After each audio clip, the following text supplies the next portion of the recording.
Tactical analysis now, Captain Reyes commands, her voice cutting through the tension on the bridge.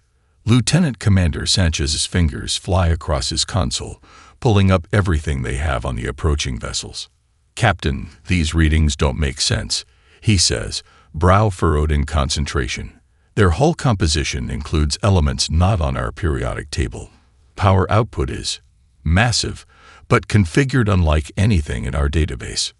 Science Officer Dr. Amara Chen abandons her station to join them at Tactical.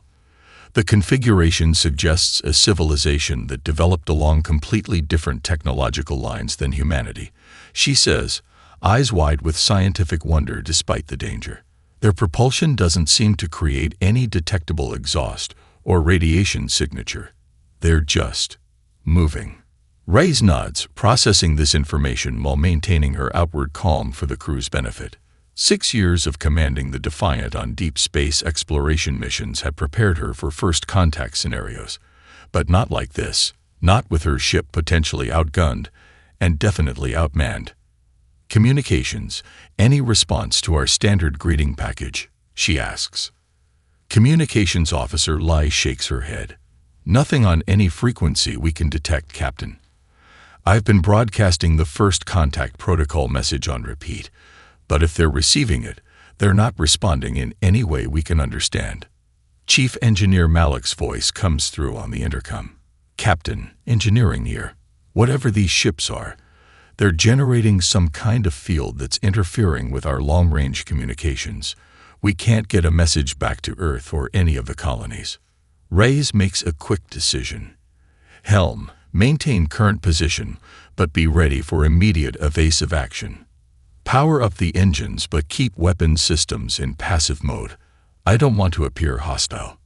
On the main view screen, the alien vessels continue their approach, their formation shifting subtly into what appears to be a containment pattern. The largest ship, nearly 20 times the size of the Defiant, takes position directly ahead. "They're surrounding us," Tactical Officer Park observes quietly. Classical envelopment strategy. Reyes stands from her captain's chair, straightening her uniform in an unconscious gesture. "This is still a first contact situation until proven otherwise. We follow protocol." She turns to her first officer. "Commander Rodriguez, prepare a shuttlecraft. If they won't respond to our communications, perhaps a face-to-face meeting in neutral space will." Her words are cut short as the bridge lights suddenly dim, auxiliary power kicking in with a low hum.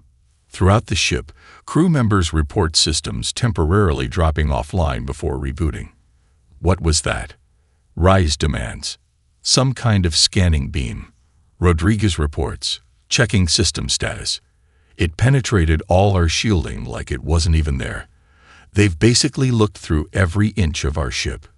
In the Confederation command vessel, Admiral Zorax receives the preliminary scan results with growing interest. "Fascinating," he murmurs, his four-fingered hand moving through the holographic display of the human ship's interior. Their technology is remarkably crude, yet elegantly practical. And the biological scans, such diversity in a single species. "Admiral," his second-in-command interrupts, "the scan appears to have triggered some kind of alert status aboard their vessel. Their power systems are shifting configuration." Admiral Zorax studies the readouts more carefully. "These beings, they appear to be in a constant state of physiological stress response, even before our arrival. Look at these neural patterns, always alert, always processing multiple threat scenarios simultaneously." He enlarges the image of the human bridge, focusing on Captain Reyes as she calmly issues orders to her crew. And yet they function efficiently despite this constant internal turmoil. Most intriguing. The diplomatic officer, Lithal, approaches with visible concern. "Admiral, standard protocols dictate we establish communication before detailed scanning. Their response indicates possible alarm at our procedures." Zorax dismisses the concern with a gesture. "They are too primitive to pose any threat, Lithal. Proceed with the grading formation and prepare the translator arrays. I wish to speak with their leader, this female who stands at the center of their command structure." Her neural patterns suggest a remarkably adaptable mind. Aboard the Defiant, Captain Rise watches as the alien vessels begin a new series of movements, forming an intricate pattern before her ship. "I think they're trying to communicate," Dr. Chen suggests, fascination momentarily overriding her caution. The pattern has mathematical properties, prime numbers in the positioning. Before Reyes can respond, Lieutenant Park's console erupts with warning signals. "Captain, energy buildup in the lead vessel. Massive power surge directed our way." The Defiant lurches violently as the alien energy burst slices through their communication array. Emergency klaxons wail across all decks as crew members are thrown from their stations. Direct hit to communications. Lieutenant Park shouts over the chaos. Primary and secondary arrays are completely gone. Captain Rice pulls herself back into her command chair, a trickle of blood running from her temple where she struck the console. Damage report, all sections.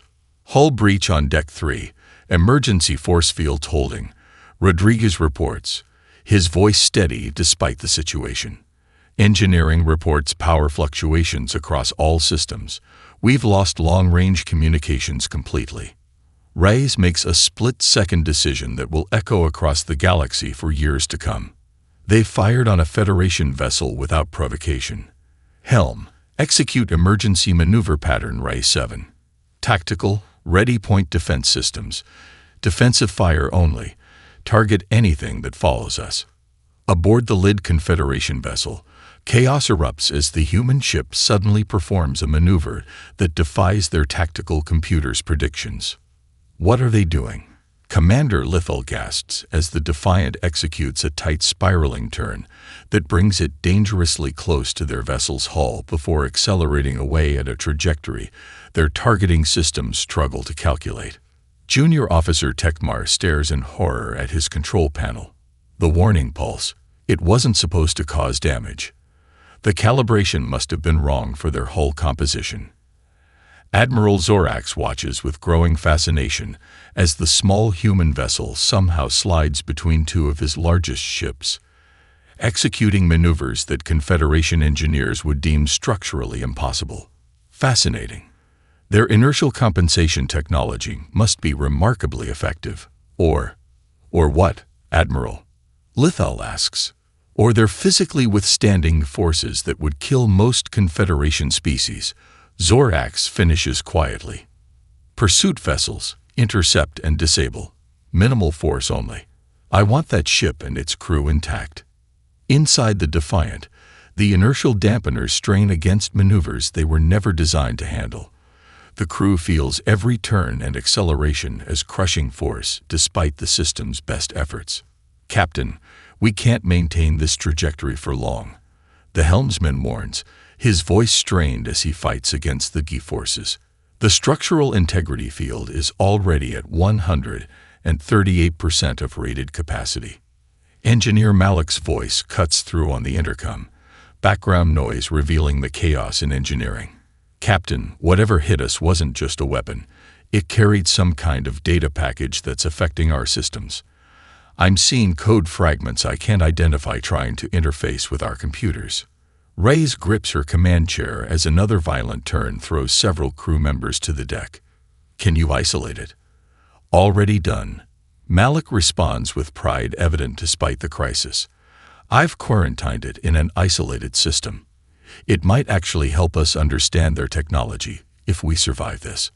On the tactical display, 5 alien vessels break formation to pursue the Defiant. Their superior technology should make the chase brief, but the human vessel's erratic course changes, seemingly random and following no discernible mathematical pattern, confound their targeting algorithms. "They're still on us," Park reports, "but their weapons can't seem to get a lock. Whatever they're using requires predictable trajectories." Reyes nods grimly. "Then we'll be unpredictable." "Rodriguez, I need options for getting out of this system." The first officer studies his console intently. There's a dense asteroid field at the edge of the system. If we can reach it, we might be able to lose them or at least gain some cover. "Helm, make for those asteroids. Maximum sustainable burn." Raya's orders. Tactical. Deploy our sensor buoys with false signatures. Let's give them multiple targets to chase. In the Confederation pursuit vessels, confusion gives way to something rarely experienced by their military: frustration. They're deploying decoys, the lead pursuit captain reports to Admiral Zorax. Primitive devices, but the human ship's course changes are so random that our systems can't distinguish which energy signature is genuine. Zorax watches the tactical display with growing respect. Continue pursuit, but under no circumstances are you to cause serious damage to that vessel. I believe we've made a significant error in our first contact procedures, and I intend to correct it. But the Admiral's orders come too late. The Defiant, executing one final impossible turn that sends warning alerts screaming through its structural integrity systems, slips past the pursuit vessels and vanishes into the asteroid field, leaving the Confederation fleet staring at empty space and a new, unsettling question: what other impossible things might humans be capable of? The Grand Chamber of the Confederation falls silent as Intelligence Officer Hiril's holographic presentation concludes. The display freezes on an image of the Defiant executing its escape maneuver, the vessel's hull glowing from the stress of forces that should have torn it apart. The human vessel's structural integrity should have failed during this maneuver, Kiril explains, her slender form moving through the gathered officials. Yet not only did it survive, but it maintained weapons lock on our pursuit vessels throughout the turn. High Counselor Trazine rises from her ornate seat, her bioluminescent skin pulsing with colors that indicate deep concern. You expect the Council to divert resources from the Scourge containment effort based on a single encounter with a primitive species. Admiral Zorax steps forward, his military bearing unmistakable even among the diverse physiologies present. Counselor, our preliminary analysis suggests that human unpredictability represents a significant variable our strategic algorithms cannot account for. He gestures to the frozen image. They achieve space travel without developing unified field theory. Their navigational calculations appear to incorporate intuitive leaps rather than pure mathematics. A ripple of uncomfortable murmuring passes through the chamber. The concept of intuition remains controversial among many Confederation species who rely solely on logical progression. What exactly are you proposing, Admiral? Asks the Minister of Defense, a massive entity whose crystalline body structure catches the chamber's light. I recommend establishing a dedicated task force to locate and study this human vessel, Zorax replies. Not as a threat, but as a potential resource. Their cognitive approach may offer insights that could be valuable against the Scourge. Meanwhile, deep within the asteroid field, Captain Rice conducts her own threat assessment. The Defiant's mess hall has been converted into a makeshift command center, with damage reports and sensor data projected on every available surface. The alien weapon somehow bypassed our shields completely. Lieutenant Park explains, pointing to a simulation of the attack. It's like they're operating on principles of physics we don't fully understand. Dr. Chen nods in agreement. Their technology appears to manipulate fundamental forces in ways our science has only theorized. The energy signature doesn't match anything in our database. Ray studies the crew gathered around the table, tired, some injured, but all focused and determined. Options, people. I need options. Chief Engineer Malik steps forward, dark circles under his eyes testifying to his continuous work since the attack. Captain, I've been analyzing the alien energy weapon signature, and I think we can use it to our advantage. He places a modified shield emitter on the table. By inverting the frequency pattern and incorporating it into our shield grid, we might be able to create a defensive system they won't expect. Explain, Rice prompts, leaning forward with interest. Their weapons seem calibrated to pass through conventional energy shields, Malik continues. But if we modulate our shields to match the inverse of their weapon frequency and create a resonance pattern, we could potentially strengthen our defenses significantly against their specific technology. Rodriguez looks skeptical. That's a lot of potentially and might, Malik. The engineer grins despite his exhaustion. "Welcome to the frontier, Commander. Everything out here is theoretical until we make it work." Reyes makes her decision. Do it. What else? Park activates a tactical display of the asteroid field. "I've been working with Ensign Patel to place seismic charges at key points throughout the field. If the aliens return, we can create a chain reaction of explosions to mask our escape, or even use the debris as projectile weapons." "Creative," Reyes acknowledges with a nod. "Dr. Chen." The science officer hesitates. "Captain, I've been analyzing their communication attempts before they fired on us. I believe they were trying to establish contact using mathematical sequences. If we get another chance, we might be able to communicate." Reyes considers this information carefully. "So they might not have intended to attack us." "It's possible," Chen confirms. "Their technology is so advanced that what they considered a harmless scan or signal could have been interpreted by our systems as a weapon." The captain stands, surveying her crew. "We prepare for both possibilities. Defensive preparations continue, but we also work on establishing communication if we get the chance." She looks each officer in the eye. "The Defiant may be the first human ship to encounter this civilization, but I intend to make sure we're not the last. We need to survive long enough to get this information back to Earth." As the meeting disbands, Reyes remains at the table, studying the alien vessel's configurations. Their technology might be superior, but humanity has always excelled at turning disadvantages into strengths. She has a feeling they're about to prove that once again.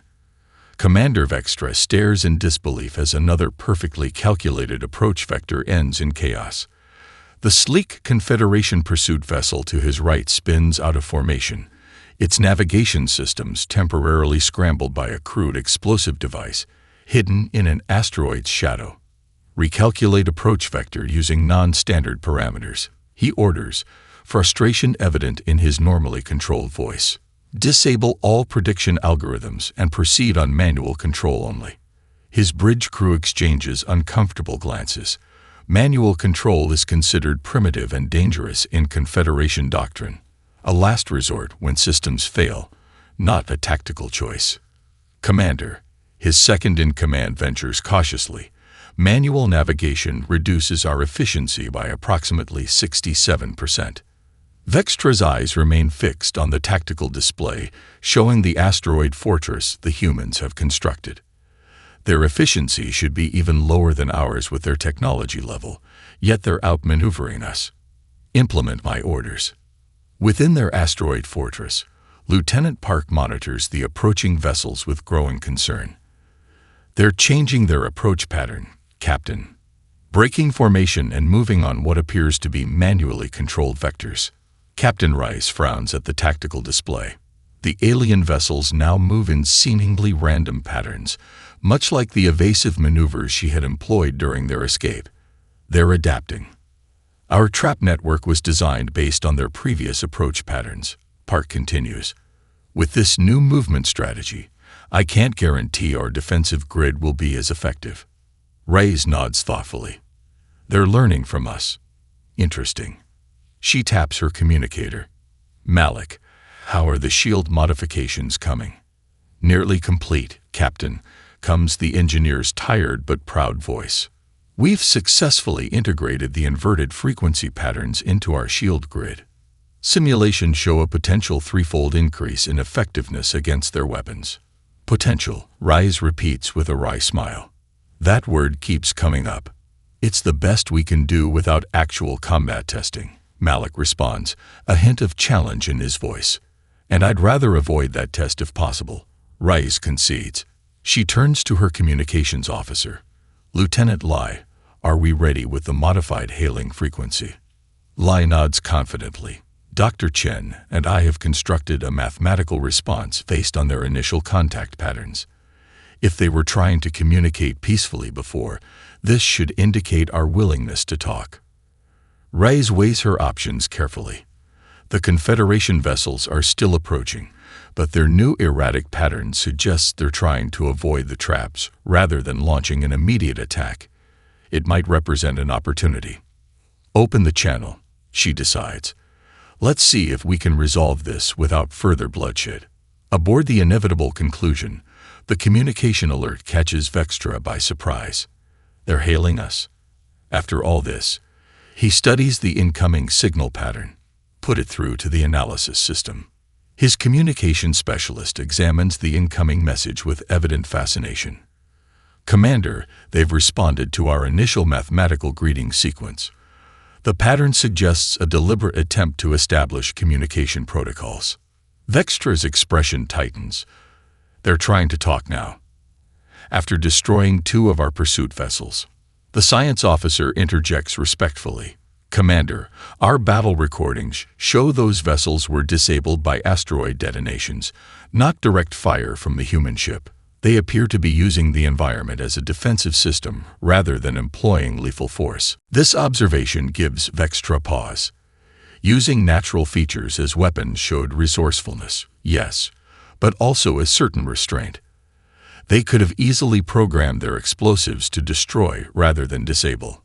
Match their communication frequency and establish contact, he orders after a moment's consideration. But maintain battle readiness. On the Defiance bridge, Captain Rice holds her breath as the main view screen activates, revealing her first clear look at one of the aliens. Commander Vextra's humanoid but distinctly alien features fill the screen. 4 eyes arranged in a diamond pattern, skin with a faint metallic sheen, and a cranial structure suggesting significant differences in brain organization. This is Captain Elena Reyes of the Earth exploration vessel Defiant. She begins, keeping her voice calm and measured. We acknowledge your attempt at communication and respond in kind. Our previous actions were taken in self-defense after what we perceived as an attack on our vessel. There's a pause as the translation systems on both sides process the exchange. Then Vextra responds, his expression unreadable to human eyes. I am Commander Vextra of the Confederation vessel Inevitable Conclusion. Our scan was not intended as a hostile action. The damage to your communication array was an unfortunate calibration error. Reyes notes he doesn't exactly apologize, but at least he's talking rather than shooting. Perhaps we can establish proper communication protocols now to avoid further misunderstandings. Vextra seems to consider this before responding. That would be acceptable.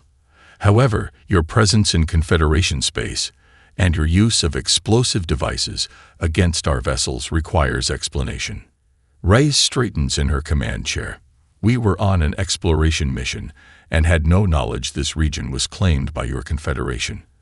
As for the defensive measures, they were employed only after we were fired upon. The tension on both bridges is palpable as the 2 commanders assess each other across the vastness of space, each wondering if this conversation represents the beginning of peaceful contact or merely a prelude to continued conflict. The tense standoff between the Defiant and the Confederation fleet enters its 3rd hour when Lieutenant Park's console suddenly erupts with alerts. Multiple spatial distortions forming at the edge of the system, she reports, fingers flying across her controls. Configuration unknown, but energy signatures are massive. Captain Rice turns to Dr. Chen. Could these be reinforcements from the Confederation? The science officer shakes her head, her expression grave as she studies the readings. These signatures don't match anything we've seen from their technology. The distortion pattern is completely different, more violent, less controlled. The comm system activates unexpectedly, Commander Vextra's voice coming through with uncharacteristic urgency. Defiant, be advised. Hostile forces are entering the system. These are not Confederation vessels. Before Reyes can respond, the spatial distortions tear open to reveal a dozen angular ships bristling with barbed projections. Their design philosophy appears to be the polar opposite of the Confederation's elegant vessels, predatory, intimidating, and bristling with obvious weapon systems. They're powering weapons, Park announces tensely, and they're targeting both us and the Confederation vessels. Reyes makes a split-second decision. Open a channel to Commander Vextra. When his face appears on screen, she notices something she hadn't seen before. Fear in those alien eyes. Commander, it appears we have a common problem. Who are they? The Scourge, Vextra replies grimly. A species that exists solely to conquer and consume. They've been systematically attacking Confederation worlds for decades. His attention is drawn off-screen momentarily as reports come in. They've already disabled one of our escort vessels. Reyes absorbs this information quickly. I propose a temporary alliance. Neither of us seems likely to survive this encounter alone. Vextra hesitates visibly. Confederation protocols clearly don't account for alliances with species they've just been in conflict with. The decision is made for him when a Scourge beam slices through one of his vessels with terrifying ease. Alliance accepted, he says tersely. What do you propose, Captain? Reyes turns to her crew. Tactical analysis of the Scourge vessels. I need weaknesses. Now. Park and Chen work feverishly, correlating the incoming sensor data. Their hull configuration suggests their propulsion systems are located at the junction points of those spine-like projections. Chen reports after a moment. And there appears to be unusual energy shielding concentrated around those areas. They're protecting their weak points, Reyes concludes. She turns back to the screen. Commander, can your sensors confirm if their propulsion systems are located at the junction of those external projections? Vextra nods after consulting with his science officer. Affirmative. Those are their primary thrust vectoring nodes. Then that's our target, Reyes decides. We're going to modify some of our mining charges to create a concentrated electromagnetic pulse. If we can get close enough to detonate it near those junction points, we might be able to temporarily disable their propulsion. Your vessel cannot possibly survive approaching a Scourge warship at close range. Vextra objects. Their weapons will destroy you before you can deploy your device. Reyes allows herself a small smile. That's where you come in, Commander. Your vessels have superior firepower and shields. If you can draw their attention and fire, we can use our smaller size and unconventional maneuvers to slip in close. Engineer Malik's voice cuts in over the comm. Captain, if the Confederation can share their shield frequency data, I might be able to further modify our shields to better withstand Scourge weapons. Reyes raises an eyebrow at Vextra. Commander, a show of good faith. After a brief hesitation, Vextra nods to someone off-screen. Transmitting shield specifications now, but I must warn you. Our shields have proven only partially effective against Scourge weapons technology. Something is better than nothing, Reyes responds. She turns to her crew. We have 10 minutes to prepare before those ships reach our position. Make them count. The bridge erupts into controlled chaos as officers rush to implement the hastily formed plan.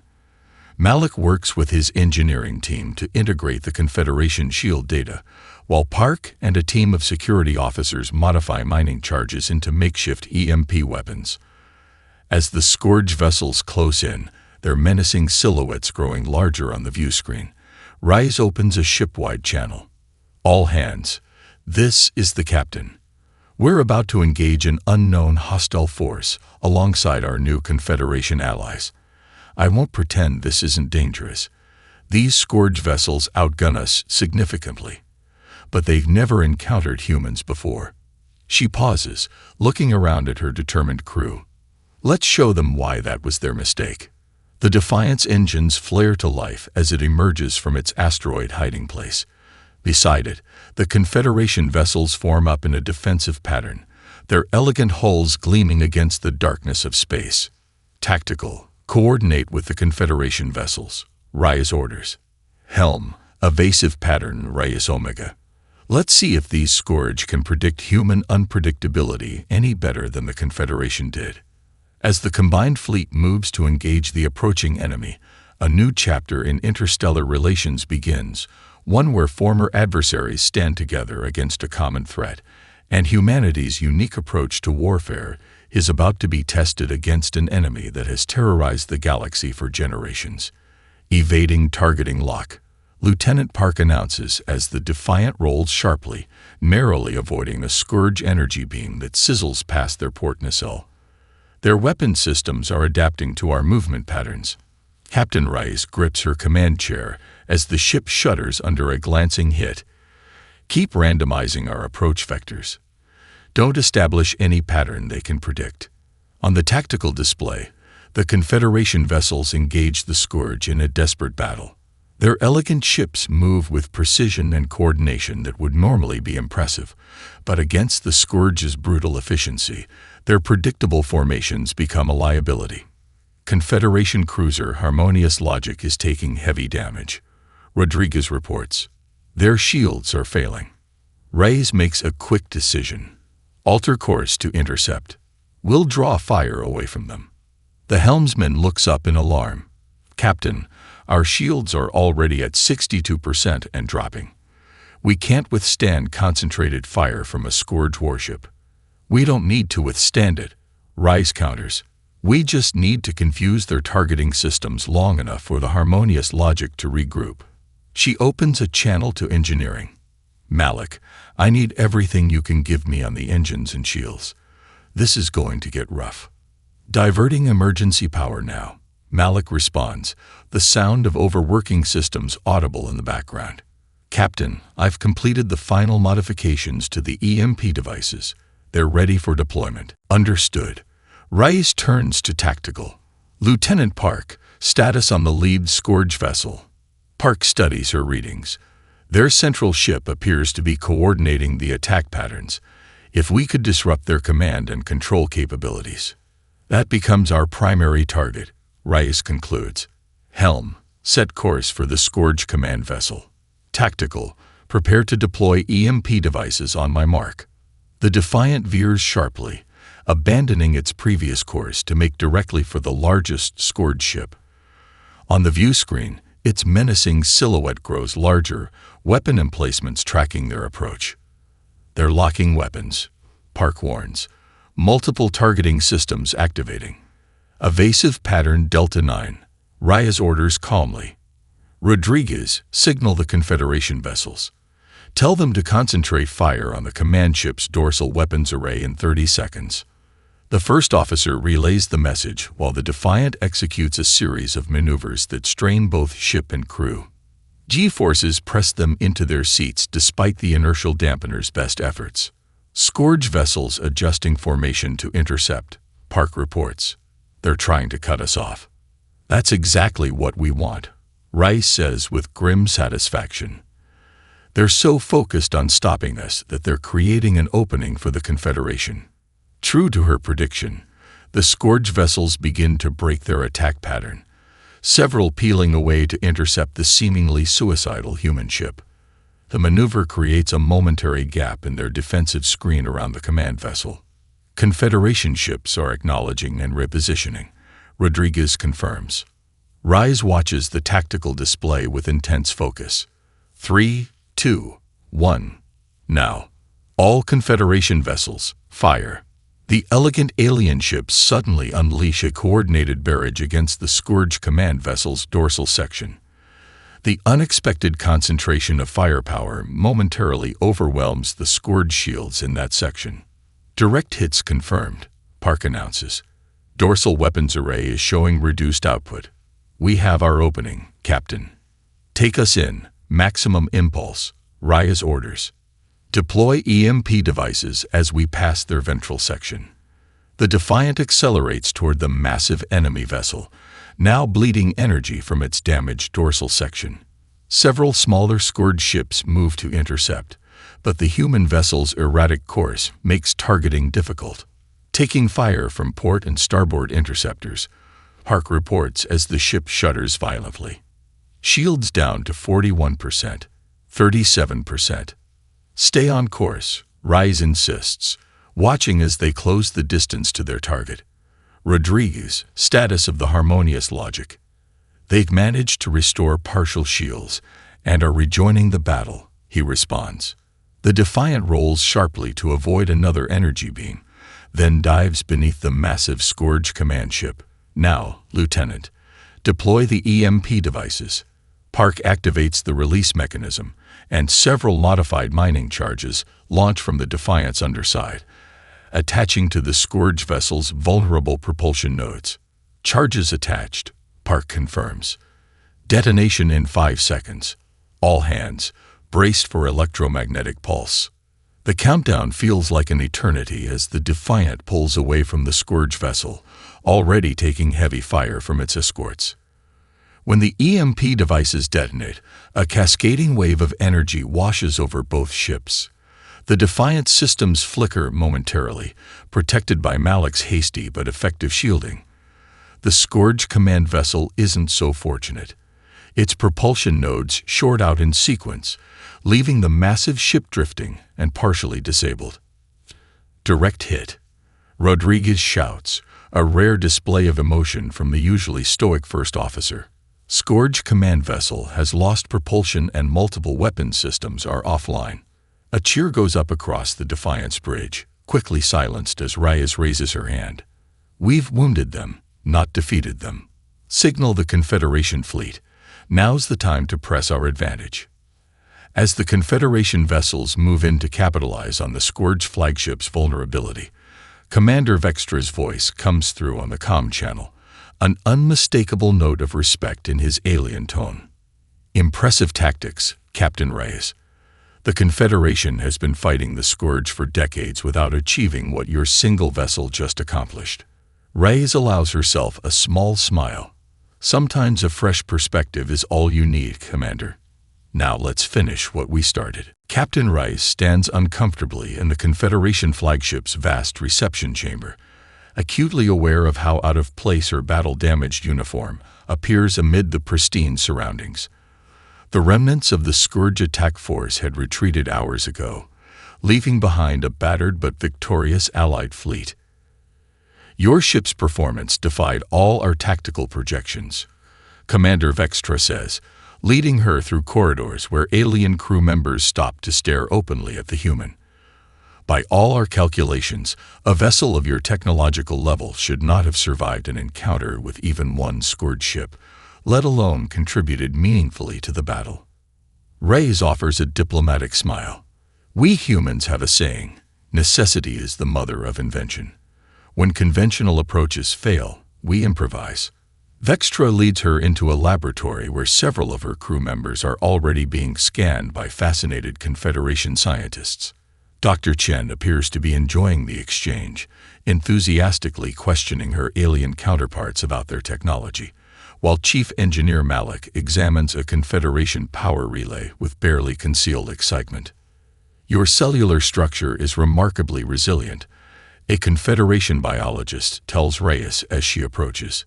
Your species can withstand radiation levels and gravitational stresses that would be fatal to most Confederation races. We evolved on a world with relatively high gravity and significant background radiation, Reyes explains. It shaped our development.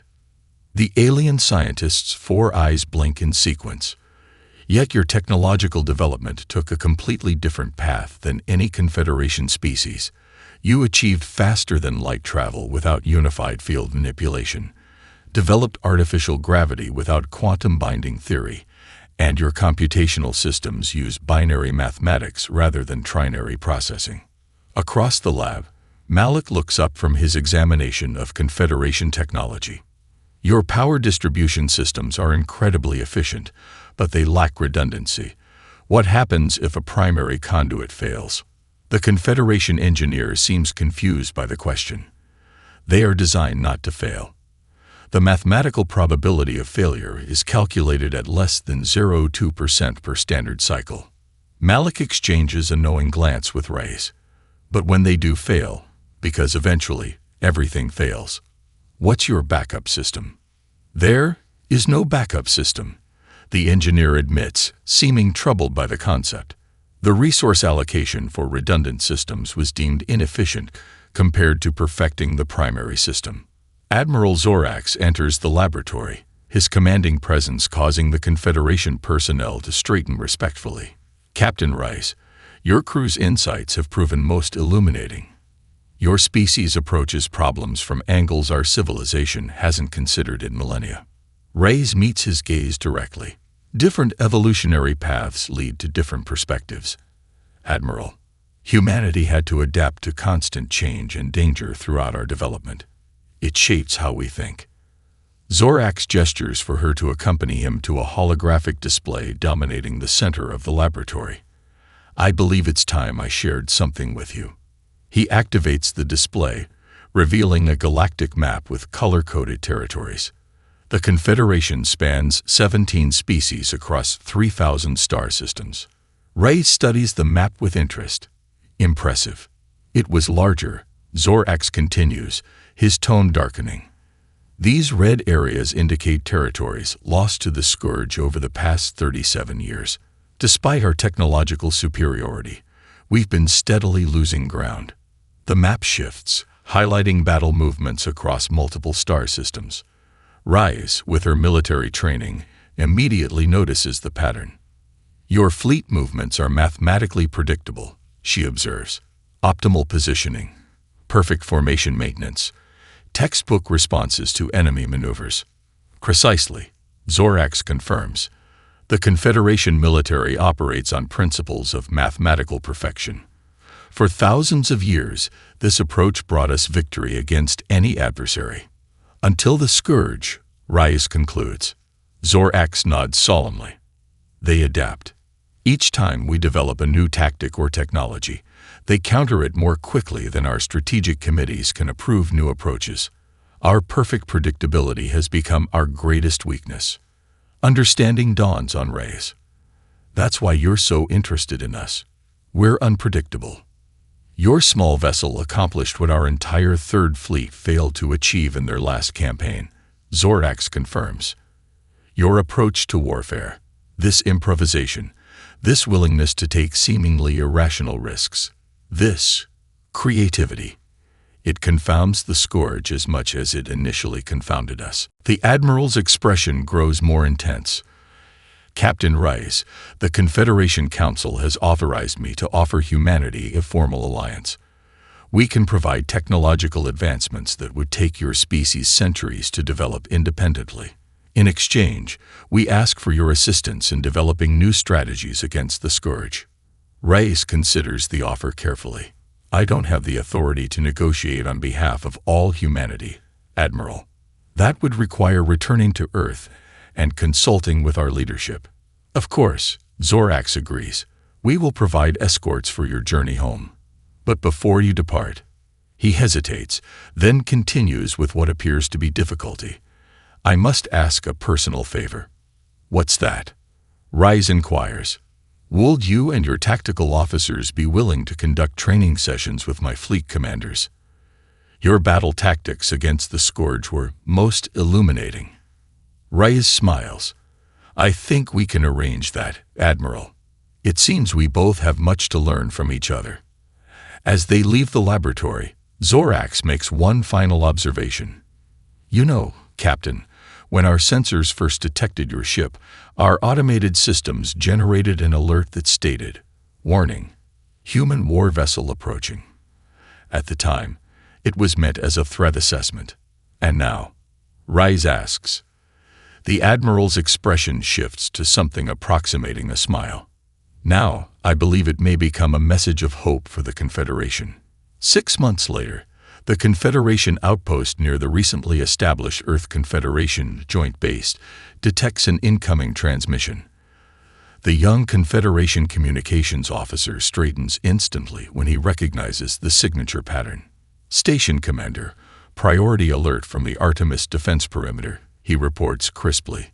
Commander Lithal, once a diplomat, and now the military liaison to humanity, acknowledges the report with practiced calm. Her time working with humans has changed her.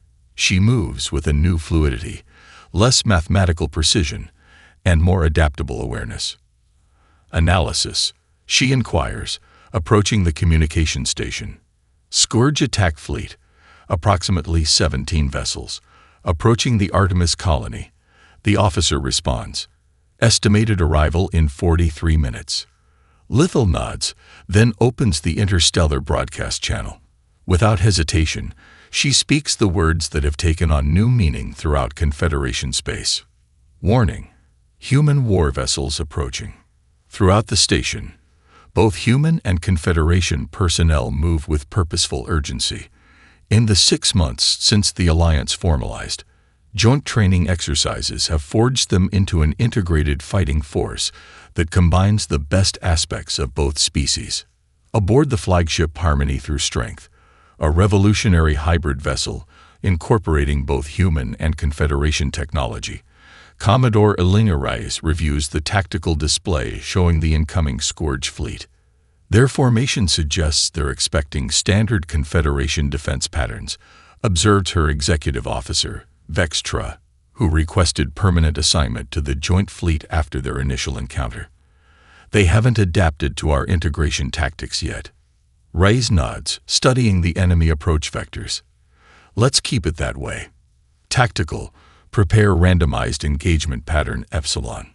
Lieutenant Park, now the Joint Fleet's tactical coordination officer, implements the order with quick efficiency.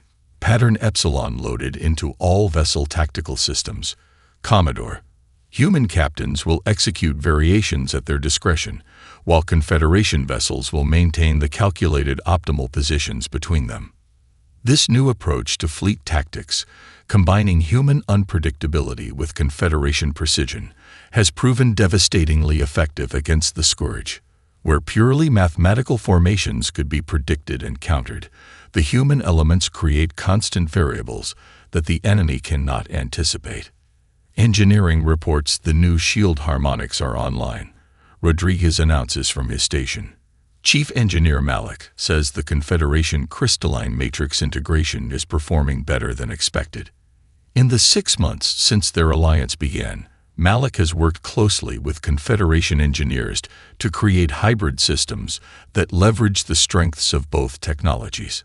Human ingenuity combined with Confederation precision has accelerated technological development beyond what either species could have achieved independently. The Scourge have broken into attack formation, Park reports. They're deploying in a standard conquest pattern. Reyes allows herself a small smile. They're still fighting the last war. Signal all vessels. Execute Epsilon deployment. Let's remind them why that's a mistake. The Joint Fleet moves with beautiful coordination, Confederation vessels maintaining precise formations that create the illusion of predictability, while human ships weave between them in seemingly random patterns, creating a constantly shifting defensive screen that confounds Scourge targeting systems. Scourge vessels are adjusting course to engage, Park announces. Their primary focus is on the Confederation cruisers.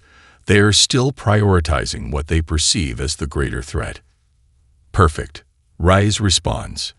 That's exactly what we want them to think. Signal the human vessels to initiate Phase 2. Throughout the fleet, human captains acknowledge the order and execute their pre-planned but individualized maneuvers. The smaller, more agile human ships suddenly accelerate through